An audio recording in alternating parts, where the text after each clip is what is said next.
На этой неделе в Москве глава дипломатии Ватикана, глава ЦРУ оказываются в один день, в один и тот же день в Москве.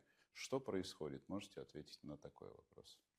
Происходят визиты главы дипломатии Ватикана. This week in Moscow, the head of the diplomacy of the Vatican, the head of the CIA, turns out to be in Moscow on the same day. What is going on? Can you answer this question? There are visits of the head of the diplomacy of the Vatican and the head of the CIA. What is behind these visits? What were they talking about? In both cases, there is a desire of those who came to us to come and talk. As in the rest of the world, we have rules on the basis of which special services interact with each other. There is nothing unusual in this. And there is nothing unusual in the fact that they do this work in silence. I talked to the head of the Vatican. We had no secrets. We told practically everything at the press conference. Of course, they expressed their interest in ending this conflict as soon as possible. They especially confirmed their readiness to assist in solving humanitarian issues, just as Melania Trump assisted in solving a number of issues that reached her through the lines of some public organizations. What the West is doing now is to stop where there is a line of contact. There is no long-term peace. At the same time, it is announced loudly that after such a halt or a halt of hostilities, neither Ukraine, nor the West, nor Europe at least, will recognize that the territory controlled by Russia is the territory of the Russian Federation, including in accordance with the Constitution. They will not recognize it. And even they say so proudly, we need to stop the fire and then we will restore the borders of 1991 with peaceful means. And then, on the territory that remains under Zelensky's control, the stabilizing forces are deployed. Britain and France are right in the vanguard of this very ambitious initiative.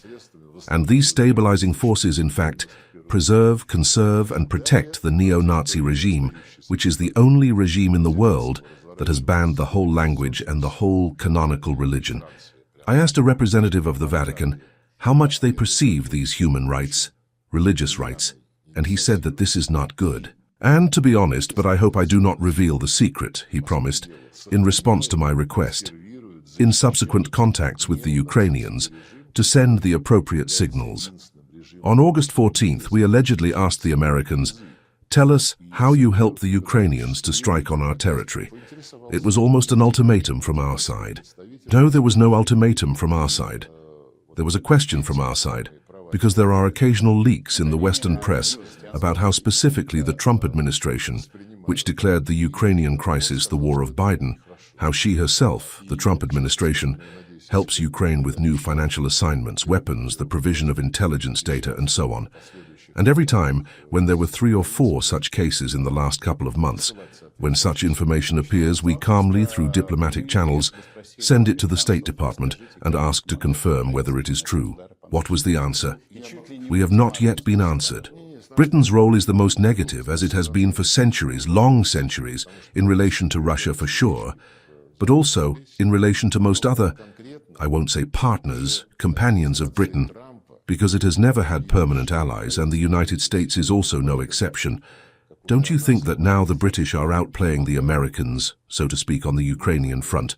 Well, Zelensky outplays everyone there. There is no need for such sophisticated politicians as the British. Look, Zelensky simply leads everyone. True, this is also his manner, in addition to the fact that huge amounts of money are disappearing in Ukraine, and a significant part of it is being stolen. Corruption is flourishing. We cannot succumb to the attempts that Zelensky himself actively provokes, with the support of the Europeans, to destabilize our society by attacking the NPZ, marketplaces, civil infrastructure, simply by terrorist methods to sow fear. Schools, children's centers, beaches, passenger buses, a huge number of facilities that have nothing to do with hospitals, that have nothing to do with the military potential.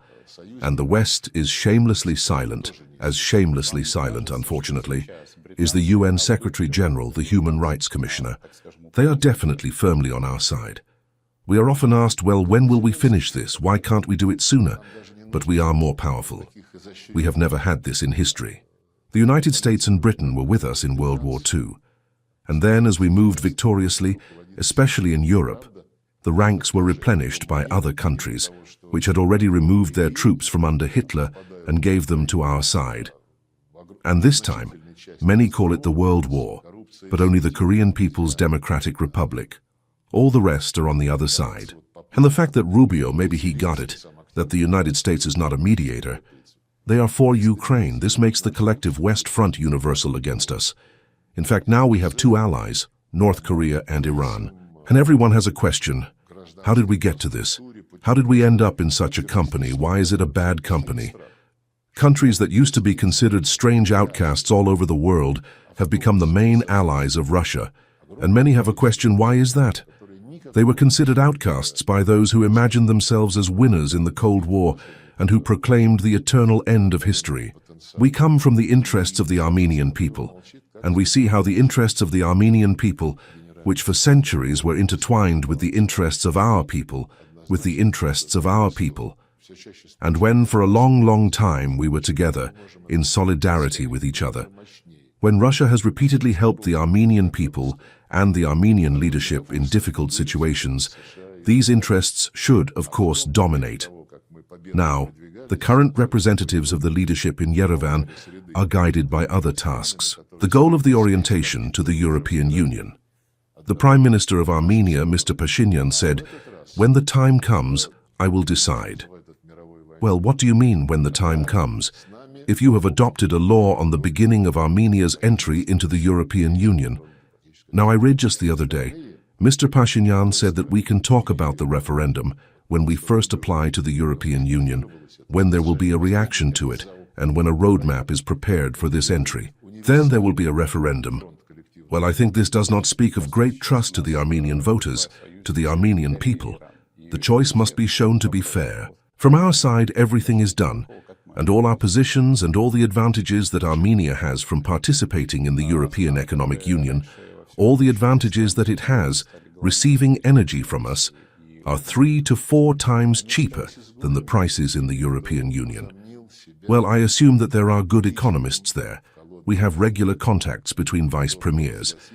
Any questions that the Armenians are interested in can be discussed, including the situation with the South Caucasus Railway, which is in the RGDF concession.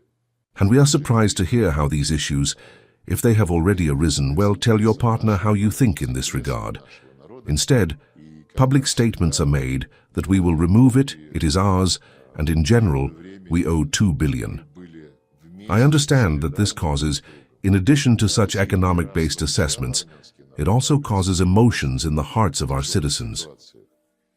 Эти интересы должны, конечно, доминировать. Сейчас нынешние представители руководства в Ереване руководствуются другими задачами. Продекларирована цель ориентации на Европейский Союз. Премьер-министр Армении господин Пашинян сказал, когда придет время, я определюсь. Ну а что значит, когда придет время? Если ты принял закон о начале вступления Армении в Евросоюз. Сейчас, вот я читал буквально на днях, господин Пашинян сказал, что про референдум можно будет говорить, когда мы, первое, подадим заявку в Евросоюз, когда будет на нее реакция и когда будет подготовлена дорожная карта вот этого вступления. Тогда будет референдум. Ну, это, по-моему, это говорит не об очень большом доверии армянским избирателям, армянскому народу.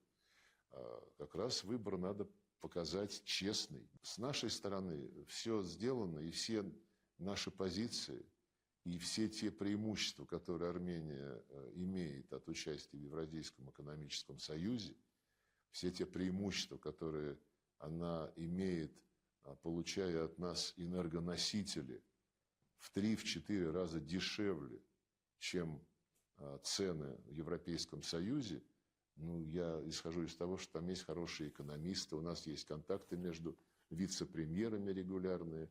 Любые вопросы, которые интересуют армян, можно обсуждать, в том числе и ситуацию с Южно-Кавказской железной дорогой, которая находится у РЖД в концессии.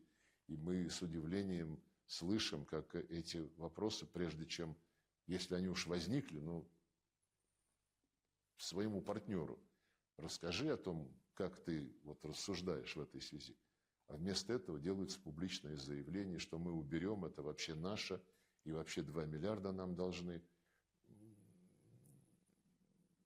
Я понимаю, что это вызывает помимо вот таких основанных на экономическом анализе оценок, еще вызывает эмоции в груди наших граждан. Then like, share and subscribe to Mirror Now.